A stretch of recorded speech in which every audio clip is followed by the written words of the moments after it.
Yeah. The cover of your book features a possum, Hmm. and there's a concept that you talk about called thanatosis. Am I pronouncing that correctly? Yes, I think so. Tell me what that is and why the possum signifies something to you. The possum is on the cover of my book, not only because they are a very cool animal, very cute, Okay. very cool, but most importantly because they are the last and I would say most crucial piece of the puzzle that I build in the book.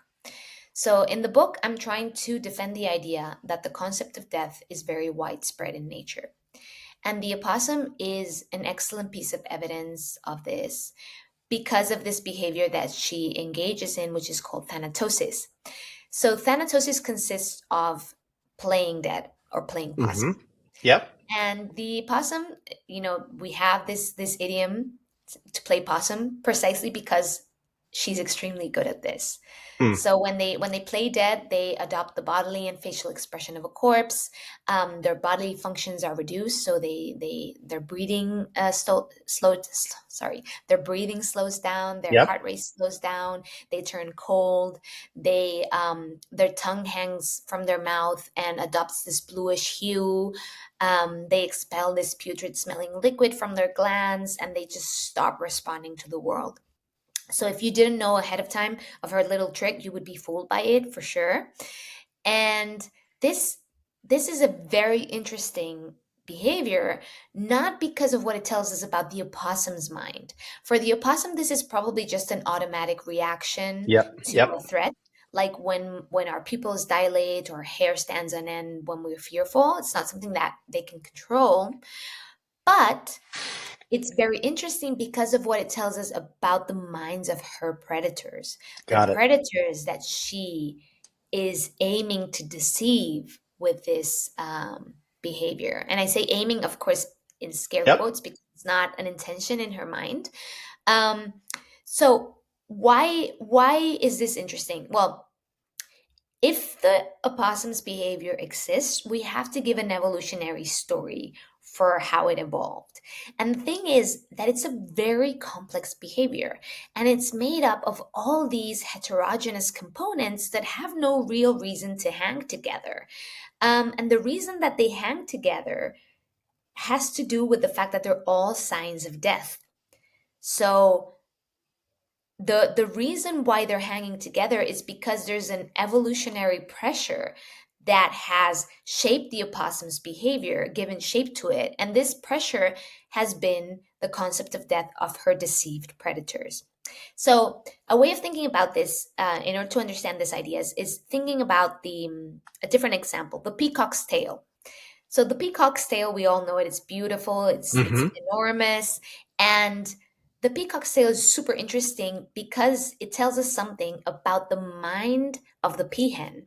It tells us what the peahen finds sexy, and this is why, like the peahen finds it super sexy, super beautiful, and that's why the peacock has this tail because Mm-hmm. this tail is very disadvantageous um, in a lot Right. of respects. It's very heavy. It restricts the peacock's movements a lot. It makes it easier for them to be caught by a predator, but it's compensated by the fact that the peahen finds it very sexy and is very likely to mate with a peacock with a beautiful tail. And so this makes it more likely that the peacock is going to reproduce and pass on his genes. And what we see in the opossum is something similar in that the more convincing the opossum's display, the less likely she's going to get eaten by a predator because the predator is going to maybe discard her because they're looking for fresh meat, or maybe they're caching her for later consumption and she gets a chance to escape. But this is only going to work if she pulls off a very convincing display. So how the opossum plays death shows us how her predators understand death, what they find a convincing display. And so if we know this, the idea that the playing of death tells the predator that the meat might not be fresh. What else does it tell them? Yeah, That they could get hurt by eating something that might be it might upset their stomach, or it's just the idea, you don't need to attack me any further because I'm already dead. Hmm. And if you're not hungry in this moment, you can just store me for later consumption because I'm dead, it's safe. I won't go anywhere. And so the Hmm. predator relaxes their attention on on the opossum, maybe has a nap or whatever, Yep. and the Yep. opossum has a chance to escape. But this Gotcha. is only possible if the display is convincing enough. Nobody that's been listening to this podcast, if they are a pet lover, is not thinking about their pets and how they are tuned into them, and of course, think that they understand and have the sensitivities. What have you told us, or what have you understood in terms of some of the innate understanding that our dogs and cats have, and even this idea of what they may be absorbing simply by spending so much time around human beings? Yeah, so I think that in general, there's no innate understanding of death in animals, even though there might be some animals that are equipped with adaptations, like the ants, to deal with certain aspects of death. Um, and I think that in general, domestic animals are tend to be quite shielded from death. Yes. Uh huh. There are exceptions, of course. There are a lot of people who have cats who go out into the backyard and they might hunt birds and so on. But, for a lot of dogs in urban areas, their experience with death is going to be very, very low. And so I think a lot of them are not going to have much knowledge about this. And this is going to mean, that we might have to decide what we're going to do if we have, say, if we live with two different dogs and one of them needs to be euthanized. We're going to have to take into account the other dog and whether we want them to understand what is going to happen. And some people are starting to do that and starting to give their dogs the opportunity to say goodbye to their companion, but not everyone does this. And I think it can, I don't know, it might be good for them in a way because that we're sparing them like the potential existential angst, but it can also be very confusing, I think, for them, for their companion to just disappear without them having any notion of what happened. Well, there are plenty of stories and movies even made up of, an owner who dies and the dog still shows up every day. Is there Yeah. any, are we reading into what's going on in that animal's mind? So I think there's a lot of, also, that like there are a lot of myths about those kinds of behaviors, and I think very often, like something that happens that it's something that I like to tell people about, but it tends to shock people a lot. And it's that in a very high proportion of times when someone dies in the company of their dog, they end up being eaten. This is something that's very Yeah, common.